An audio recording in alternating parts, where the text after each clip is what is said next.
제가 기억하기로는 10월, 11월, 12월 3개월 동안 잠언서를 가지고 말씀을 묵상하고 있고 지금도 말씀을 다루고 있습니다.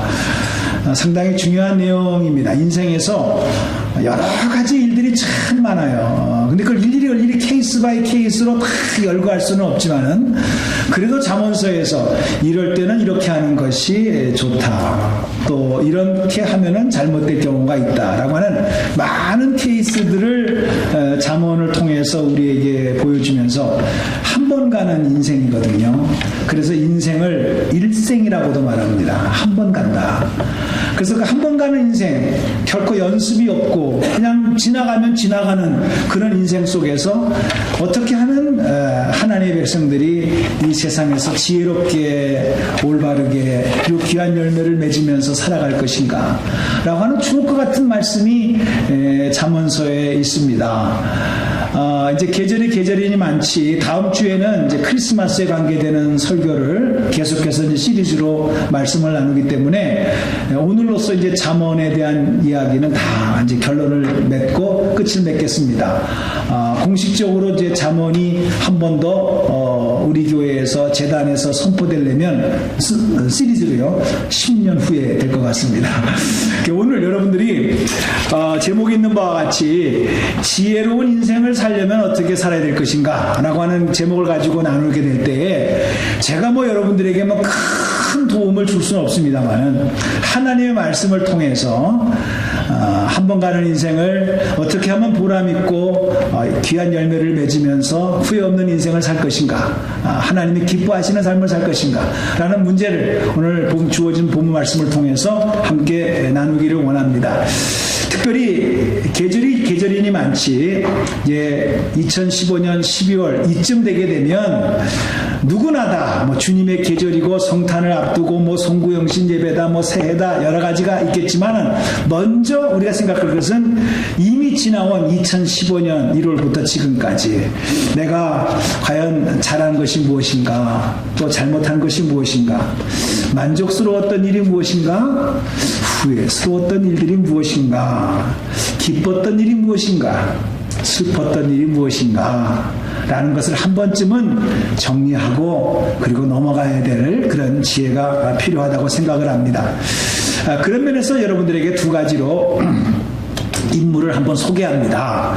인생이라는 것이 그렇게 만만치가 않거든요. 그런 가운데에서도 참으로 많은 사람들로부터 존경을 받고 한 인생을 멋있게 끝난 인물들을 본다고 한다면 먼저 운동선수 중에서 좀 세월이 지난 거지만 베이비 루프라고 하는 야구선수를 갖다가 여러분들에게 한번 소개하고자 합니다. 이분은요, 지금은 행크 아론이 이제 그 기록을 깼고, 여러 사람들이 기록을 깼습니다만, 당시에 714개의 홈런을 치면서 이 미국의 참으로 신화적인 존재로서 베이브 루프라고 하는 선수가 참 많은 사람들로부터 사랑을 받았다는 거 잘 알고 있을 것입니다.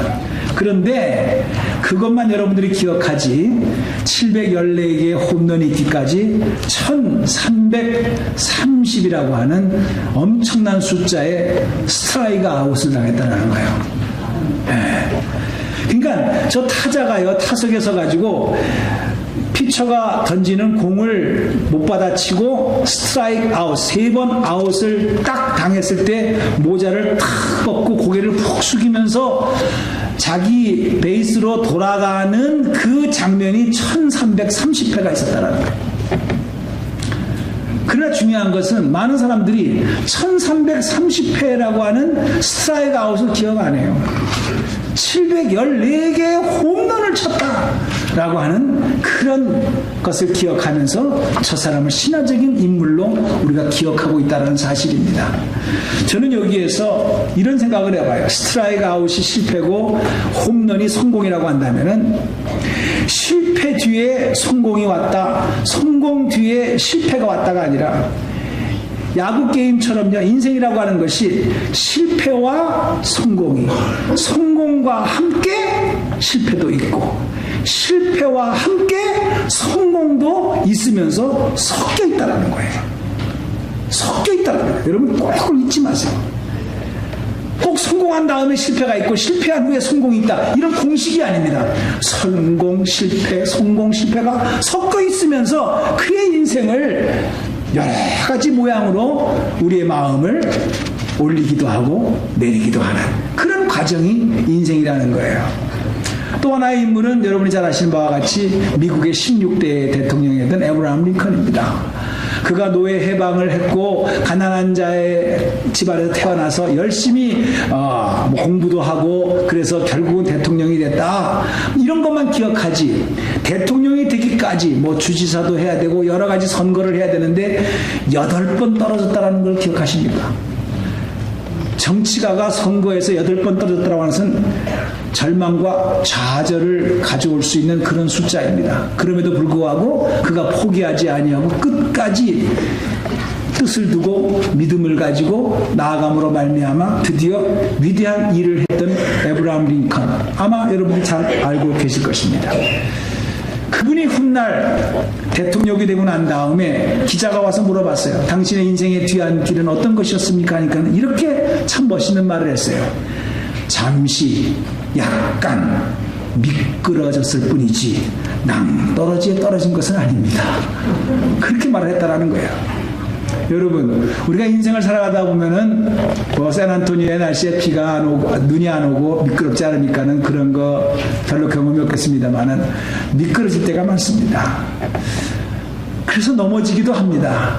그래서 절망할 수도 있습니다. 인생이라는 면에서 볼 적에. 그러나 낭떠러지에 떨어지는 것은 아니다.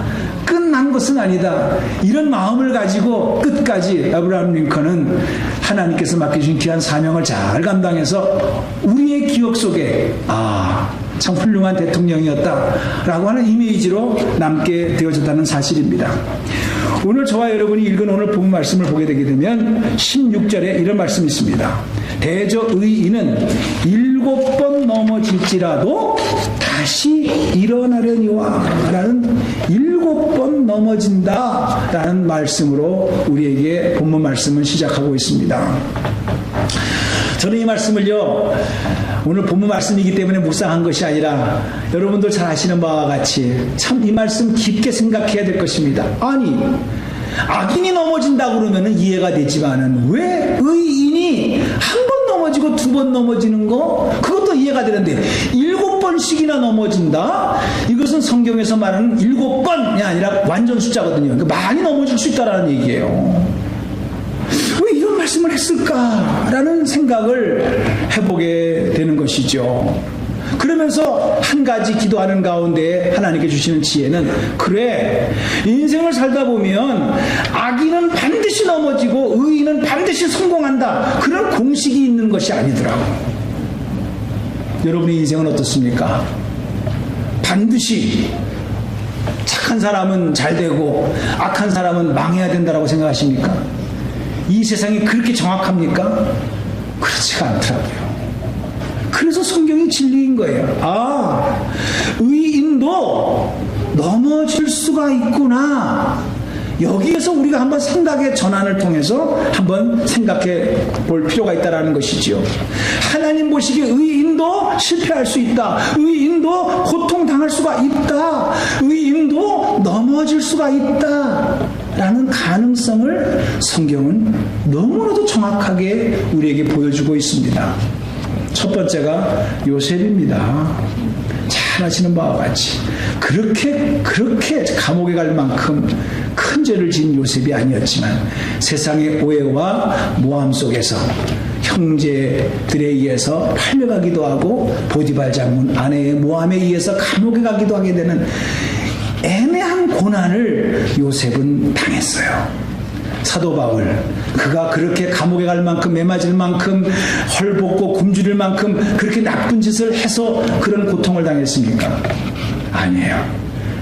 주님의 복음 하나 증거하기 위해서 애매한 고난을 당했던 것도 우리는 기억하고 있을 것입니다. 여러분이 잘 아시는 고난의 대표적인 인물이 욥이에요. 욥도 마찬가지입니다. 하루아침에 한 명도 아니고 10명의 자녀가 하루아침에 죽었어요. 세상에 통곡할 일입니다. 하루아침에 전 재산이 다 날아갔어요. 망연자실할 일입니다. 그런 일을 10분의 1이라도 100분의 1이라도 우리가 당했다고 한다면 우리는 세상 꺼지는 것처럼 아마 힘들어했던 거 사실입니다. 그런데 성경을 보게 되니까 욥의 그러한 인생이 넘어질 때도 있고 일어날 때도 있었지만은 결국은 하나님께서 회복시켜 주신 건 사실이지만은 결국은 하나님께서 그 고통을 허락하셨다는 거예요. 참 이게 너무나도 우리가 한번 신앙생활에서 오늘 이 시간에 인생이라고 하는 어려움 속에서 이해하지 못할 고난 속에서 이해하지 못할 질병 속에서 한번 생각하고 넘어가야 될 오늘의 시점이라고 저는 생각합니다. 사랑하는 성도님들, 우리는 흔히 신앙생활에서 이러한 생각을 이러한 결론을 먼저 내리면서 생활할 때가 있습니다. 뭐냐? 예수 잘 믿는 사람은 복을 받아서 사업을 잘 하고 예수 잘 안 믿는 사람은 저주를 받아가지고 안 되고 착한 일을 한 사람은 좋은 일이 일어나가지고 잘 되고 나쁜 일을 한 사람은 잘못되고 이런 선과 악의 구별을 가지고 그런 잣대를 가지고 다 판단을 합니다. 그 생각이 나쁜 건 아니지만은 그러면 잘된 사람한테는 저 사람 하나님으로 축복받은 사람이야 이렇게 평가를 내리고 말도 하고 혹시 주위에 잘못된 사람이 있으면 욥을 향하여 하는 친구들의 말처럼 저 사람 무슨 죄가 있어서 저게 숨긴 죄가 있어서 저런 것이지 라고 하면서 판단을 하면서 혀를 차면서 이렇게 하는 경우는 없지 않습니까? 그래서 말을 안 하더라도 우리가 한 공동체 안에서 올해 하늘을 돌이켜보면서 잘된 사람, 건강한 사람, 뭐 부한 사람, 야 하나님이 축복하셔서 저렇게 잘 되는구나 라고 부러워하고 혹시 안 된 사람, 어려운 상황 속에 있는 사람은 에이 저 사람 여전히 저렇구만 그러면서 하나님이 버리셨는가 봐 하나님이 못 본 채 하시는가 봐 이렇게 생각하지는 않느냐는 겁니다. 이거는 여러분들이 하나님을 오해해도 무척 많이 오해한 거예요. 제가 깨닫고 제가 생각한 것은 우리는 성공이냐 실패냐 잘된 거냐 잘못된 거냐 축복이냐 저주냐에 대한 관심은 많이 갖고 있는 거 사실입니다. 누구나 다 그거 여러분 축복받기 원하지 저주받기 원하는 사람 없습니다. 근데 그게 인생의 목표요 그것이 인생의 결론이 내서는 안 된다는 거예요. 하나님은 성공과 실패보다도 더 관심이 있는 것은 성공과 실패를 통해서 당신이 선한 마음을 가지고 시작한 의인이냐 아니면 너의 자신대로 너의 생각대로 너의 욕심대로 이끌어가는 악인이냐 라는 것을 오히려 성공과 실패와 축복과 저주 속에서 우리를 구별하시고 우리를 새롭게 하시는 하나님의 선하신 뜻이 있다는 사실을 다시 한번 확인하시기를 바랍니다. 저는요 그렇더라고요. 결국은 인생에서 성공과 실패가 섞여 있는 것처럼요 한 가마니 솥 안에 한 배 안에 같이 있는 거예요. 뭐가? 성공과 실패가. 성공 따로 있고 실패 따로 있는 게 아니에요. 섞여져 있는 거예요. 악인과 의인 마찬가지예요. 태어나면서부터 악인이 어디 있으며 태어나면서부터 의인이 어디 있습니까? 없어요. 섞여 있는 거예요. 오라 나는 곤고한 자로다. 내 속에 또 하나의 내가 있다라고 하는 사도 바울의 고백처럼 우리가 섞여져 있는 거예요. 그렇기 때문에 우리가 성공이냐 실패냐는 누구나 다 관심사요 누구나 다 성공하기를 원하고 잘되기를 원하는 마음은 있지만 결국은 그것을 주기 위해서 하나님께서 저와 여러분을 택하신 것이 아니라 의인으로서 선한 방법으로 살도록 인도하시는 그래서 성공과 실패를 섞어 놓으면서 그 속에서 우리를 연단하시고 우리를 새롭게 하시는 하나님의 선하신 뜻이 있다는 것을 이거를 발견하는 복된 마음이 되기를 주님의 이름으로 축복합니다. 그래서 우리는 여기에서 반드시 기억해야 될 것은 그러면 하나님께서 왜 택한 백성들이요 그리고 하나님으로부터 인정받고 자녀로 인정받은 우리들에게 왜 고난이라고 하는 어려움이라고 하는 시련이라고 하는 것을 허락하셨을까? 이거를 여러분들은 한번 정리해 둘 필요가 있습니다. 왜? 우리가 잘 될 때는 하나님으로부터 축복받았다, 잘 됐다, 할렐루야, 감사합니다. 얼마든지 그렇게 할 수 있습니다. 그러나 안 됐을 경우는 어떻게 하겠습니까? 하나님은 나를 버리셨어, 나를 못 본 채 하셔, 나 같은 사람은 있으나 마나한 사람이야. 별 상상을 다 하거든요. 그게 당신이 하나님을 향한 올바른 생각이냐 이 말이에요. 잘 될 때야 누구나 다 감사할 수 있고 할렐루야 찬송할 수 있지만 어려움을 당할 때, 그 하나님을 향하여 섭섭한 마음이 들을 때 당신은 진짜 그 하나님을 올바로 이해한 것입니까? 아니라는 사실이죠. 그러면 왜 우리에게 이러한 어려움이 생겼느냐? 실패에는 반드시 이유가 있고 하나님의 특별하신 뜻이 있고 섭리가 있다고 한다면은 우리가 그 뜻을 알을 때에 어려움이 왔고 힘들었을 때 우리는 그것을 잘 이해하면서 그 어려운 고비를 지혜롭게 해석함으로써 한 번 가는 인생을 지혜롭게 잘 감당할 수 있게 되는 거 아니겠습니까? 저는 여기서 야고보서에 대한 말씀을 여러분들에게 한번 전하고 싶어요. 야고보서 1장 13절을 보게 되면 사람이 시험을 받을 때 내가 하나님으로부터 시험을 받는다 하지 말라 그랬어요. 하나님은 여러분들에게 템테이션 실족시키고 그리고 거꾸로 틀리려고 우리에게 하시는 분이 아니십니다. 그러면서 14절에 이렇게 말합니다. 오직 각 사람이 시험을 받는 것은 하나님으로부터 온 템테이션이 아니라 자기 욕심에 끌려서 미혹됨이라 그랬어요. 하나님은 시험을 당하지도 아니하시고 시험을 하시지도 않습니다. 여기서 시험이라는 말은 템테이션과 테스트를 여러분들이 잘 이해를 하셔야 될 필요성은 있습니다. 하나님은 테스트는 하십니다. 그러나 템테이션은 안 하신다는 것이죠. 그러면서 우리가 욕심으로 말미암아 미혹됨이니 욕심이 잉태한 즉 죄를 낳고 죄가 장성한 즉 사망을 낳는다라고 말씀을 하고 있어요. 그러므로 우리가요, 이 말씀을 통해서 깊이 깨달을 수 있는 것은 우리가 어려움이 왔고 시련이 왔을 때에 의인이 7번 넘어질 수 있는 그런 상황이 왔을 때, 한두 번도 아니고 계속해서 올해 안에도 풀리지 아니하는 어려움 속에서 응답이 되지 아니하고 또 2016년도로 넘겨야 되는가 라는 그런 갈등 속에 있는 상황 속에 있을 때 여러분들은 어떻게 해석을 해야 되는가? 하나님, 내가 하나님의 자녀 아닙니까? 내가 건강하고 잘 풀렸을 때도 하나님께 감사하는 것이지만 오히려 내가 병들었을 때, 내가 잘 풀리지 않았을 때 그 속에 하나님의 진실한 메시지가 있다라는 사실, 그거를 깨닫게 하옵소서. 이게 의인이 생각할 수 있는 방법이에요. 악인은 절대로 그렇게 생각하지 않습니다. 잘못하게 해주고 자기만 탁 쓰면 뱉는다고 그냥 하나님을 원망합니다. 그냥 교회를 떠납니다. 이건 악인의 모습입니다. 그러나 의인의 모습은 어려운 가운데서도, 힘든 가운데서, 병든 가운데서도 하나님, 이 사건을 통해서 나를 정금과 같이 하시려는 하나님의 선하신 뜻이 있음을 믿습니다.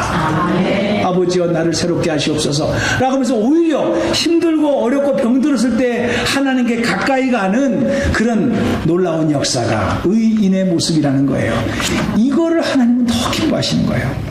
성공과 실패도 마찬가지예요. 잘 풀리고 사업이 잘 됩니다. 인컴이 분에 넘칠 정도로 잘 들어옵니다. 누가 감사를 못합니까? 누가 땡큐 지저스 그 말 못합니까? 그러나 페이멘트도 할 수 없을 만큼 힘들고 어렵고 쓸 곳은 많은데 반드시 나가야 될 것은 보이는데 낼 수 없는 형편이 되어졌을 때 감사할 수 있습니까? 힘듭니다. 어렵습니다. 어떻게 이 난세를 극복할 것인가 라고 하는 그런 고민을 많이 하게 됩니다. 그런데 거기서 감사가 나오는 거예요. 하나님, 피할 길을 내서 감당케 하시며 이 고난을 통해서 나를 나된 모습을 다시 한번 돌이켜볼 수 있는 그런 마음을 주신 것을 감사합니다. 이게 의인이 생각하는 방법이라는 거예요. 이거를 섞어놨다라는 거예요. 악인과 의인을 한 가마솥 안에, 한 배 안에 섞어놨다라는 거예요. 당신은 어떤 생각을 하겠냐는 거예요. 세상에서 성공하고 세상에서 실패하는 것들도 많이 보는데 가만히 보게 되니까 세상에서 성공하고 세상에서 실패하는 것들도 보게 되면은 그게 그냥 저절로 되는 게 아니더라고요. 많은 시련과 연단을 통해서 성공도 하고 실패도 하고 많은 세월을 인내하면서 끝까지 나아가게 될 때 어떤 열매를 맺는 것을 보지, 그렇게 쉽게 세상도 성공하고 실패하고 그렇게 되는 게 아니더라고요. 여러분들이 이민생활에서 정말 잠 못 자면서 투잡, 뜨리잡 잡아가면서 열심히 수고할 때 열매가 있는 것이지, 어떻게 무슨 한국처럼 뭐 땅 하나 잘 사다 놨다가 갑자기 땅값이 올라서 떼부자가 되고 그런 건 거의 없습니다. 거의 없습니다. 마가렛 미첼이라고 하는 한 여인이 있었어요. 젊은 여인인데 이 사람이 처음에 잡은 신문 기자였어요. 근데 이 26살 먹은 처녀가 신문 기자로서 신입생으로서 열심히 뛰어다니는데, 가장 그 당시에는 뭐 그렇게 자동차가 발달되어 있지 않았을 텐데 다리를 다쳤네요. 그 더 이상 기자 생활을 할 수가 없었어요. 얼마나 꿈이 많았겠어요. 그런데 다리를 다쳤으니 뭐 자기가 더 이상 기자 생활을 할 수가 없는 상황 속에서 좌절 가운데 있을 때 그가 기도하는 가운데, 그래 내가 열심히 뛰어다닐 수 없지만은 그러나 글은 쓸 수가 있겠다 생각을 하고 소설을 하나 쓰기 시작했는데, 그 소설이 10년간에 걸쳐서 겨우 소설 한 권이 완성이 됐어요. 얼마나 10년 동안 수고를 많이 했겠어요. 좀 놀라세요. 10년입니다. 아, 시작. 그래야지. 그래가지고 그 원고를 가지고 출판사를 찾아갑니다. 이거 인쇄해 주세요. 근데 이름도 들어보지 못한 신인 작가요, 뭐 소설을 써보지도 않았던 사람이 처음으로 쓴 것을 누가 인쇄를 해주겠습니까? 인쇄를 안 해줘요.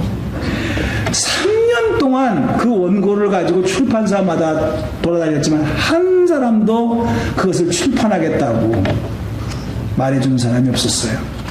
그러는 가운데 레이슨이라는 사람이 출판사 사장인데 기차를 타고 어디를 간다고 그러길래 거기를 어떻게 스케줄을 알아가지고 쫓아가서 기차 여행하는 동안에 이 책을 좀 읽어봐 달라고 부탁을 했어요. 그 사장이 읽었을까요? 안 읽었을까요? 근데 실제로는 안 읽었어요. 돌아오는 길에도 안 읽었어요.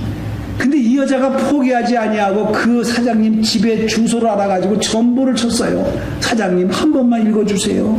또 전보를 쳤어요. 그래도 읽었을까요? 안 읽었을까요? 또 안 읽었어요. 세 번째 전보를 쳤어요. 한 번이라도 읽어만 달라고. 인쇄를 안 해줘도 좋으니까 읽어만 달라고. 사장님이 어떠한 마음이 들었는지 그 몇 개월 전에 기차역 앞에서 그 자기 원고를 읽어달라고 부탁했던 그 여인의 얼굴이 떠오른 거예요. 그래가지고 3번 집에 와서 전보를 받고 난 다음에 그 원고를 읽었다라는 거 아니에요. 원고를 읽자마자 밤이 새도록 그 원고를 읽었대요. 그래가지고 나온 책이 뭐라고요? Gone with the wind. 바람과 함께 사라지다. 그 책이 나온 거예요.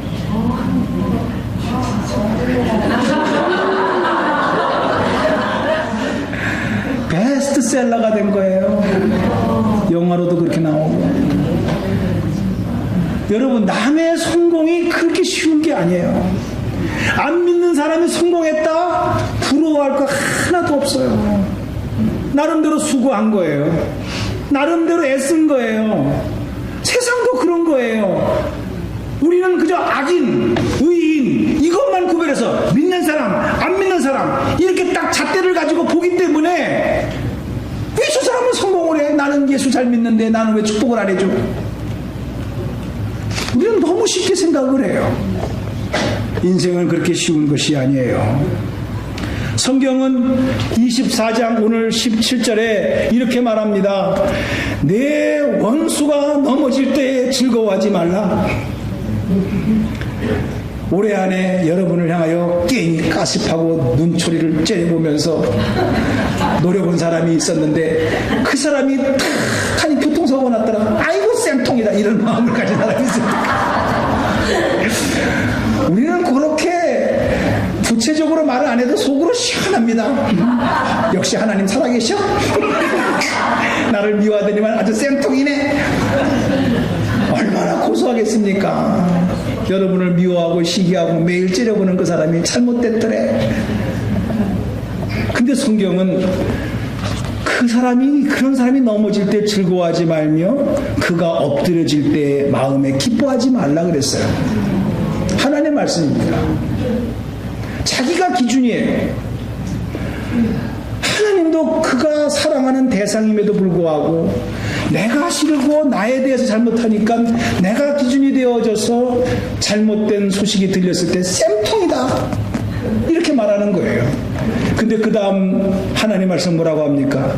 하나님께서는 이것을 보시고 기뻐하지 아니하사 그 진노를 그에게 옮기실까 두려워하라 이렇게 말씀을 하고 계세요. 얼마나 무섭습니까?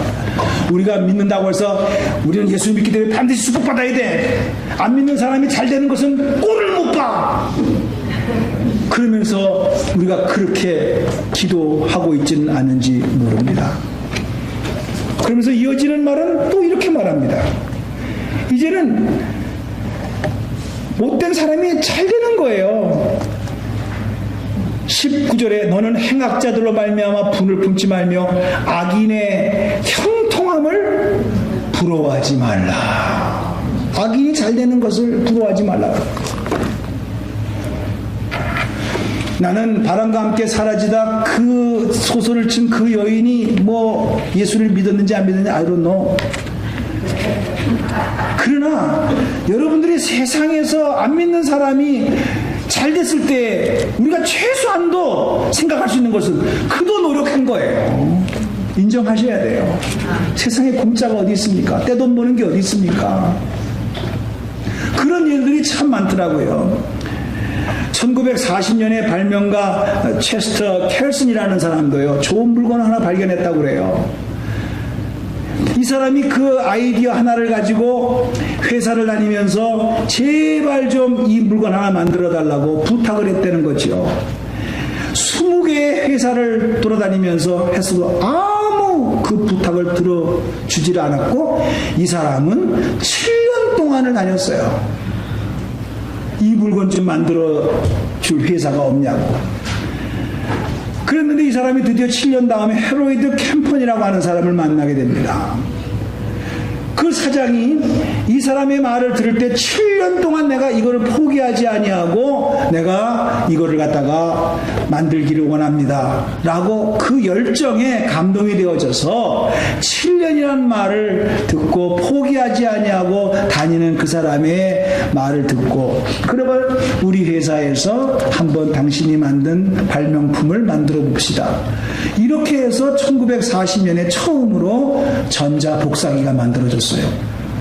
두 사람은 떼돈을 벌었어요. 아, 하세요. 아, 카피기가 그래서 나온 거예요.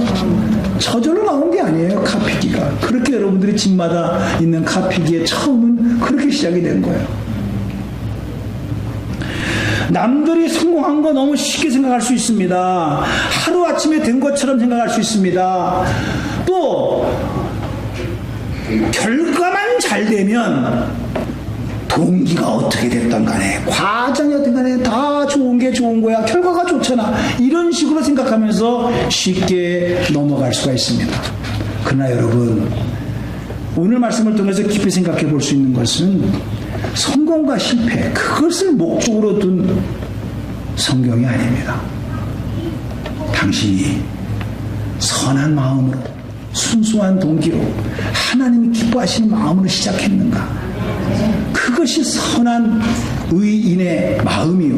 그것을 하나님께서 찾으시고 그렇게 되기를 원하시는 하나님의 뜻이 계시기 때문에 성공과 실패를 섞어놓고 아무에게나 그걸 던지는 거예요. 의인의 악인에다가도 성공과 실패를 던지고 악인에다가도 성공과 실패를 던져서 네가 과연 어떤 마음을 가지고 인생을 살아가기를 원하느냐, 우리를 테스트해 보시는 것이지 성공과 실패 자체가 목적이 아니라니까요.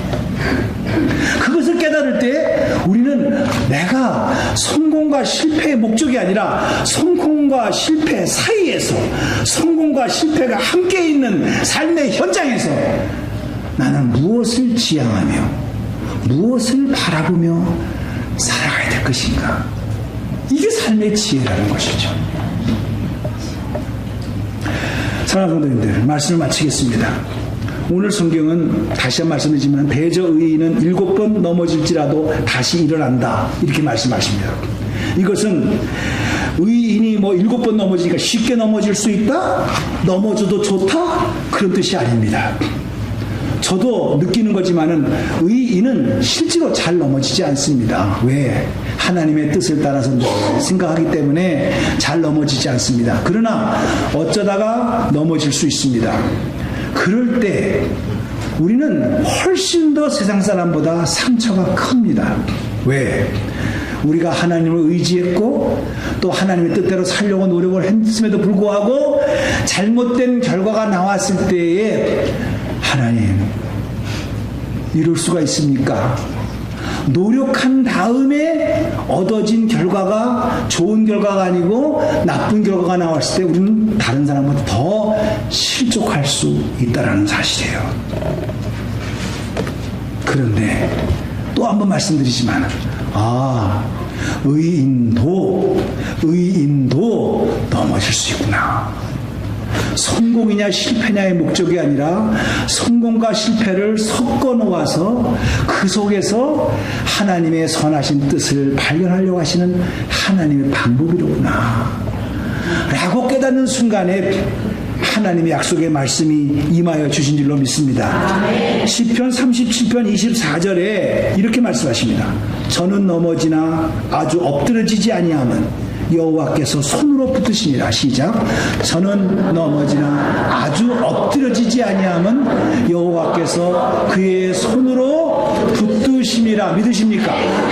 잠언서 14장 32절에는 악인은 환난에 엎드려져도 의인은 그 죽음에도 소망이 있느니라. 아멘. 잠언서 14장 32절 시작. 악인은 그 환난에서 엎드려져도 의인은 그 죽음에도 소망이 있느니라. 아멘. 이사야서 40장 31절에 시작. 오직 여호와를 앙망하는 자는 새 힘을 얻으리니 독수리가 날개치며 올라감 갈 것이요 다른 박질하에도 곤비하지 아니하겠고 걸어가도 피곤치 아니하리로다. 아멘.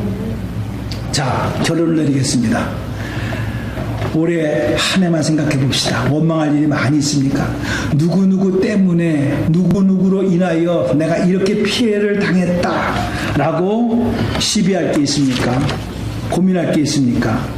여러분, 어떻게 생각해 보면 그건 나하고 상관이 없는 일이에요.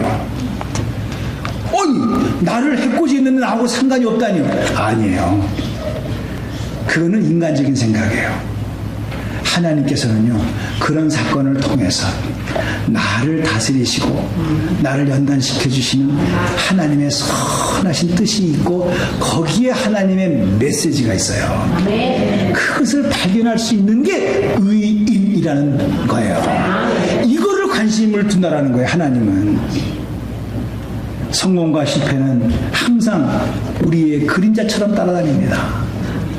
거기에 목적을 두다가는 우리는 실족할 수 있고, 올해 안에 잘 마친 사람이야 할렐루야, 올해 안에도 잘 감사합니다 하겠지만 올해도 여전히 힘들었던 한 해였다고 한다면 얼마나 그분들에게는 가슴 아픈 일이겠어요. 그것은 올바른 해석이 아닙니다. 반드시 우리는 우리의 인생 속에 하나님의 경륜이 있고 하나님의 생각이 있고 하나님의 뜻이 있고 하나님의 사랑이 있다는 사실을 믿으시기 바랍니다. 한 문이 닫히면 반드시 2016년도에 다른 한쪽 문은 열려질 줄로 믿습니다. 우리가 그런 영안을 가지고 올해 한 해를 마감하시고 2016년도를 준비하여 새로운 인생을 잘 준비하는 여러분이 되기를 주님의 이름으로 축복하겠습니다. 아멘. 할렐루야. 기도하겠습니다. 거룩하신 하나님, 성공과 실패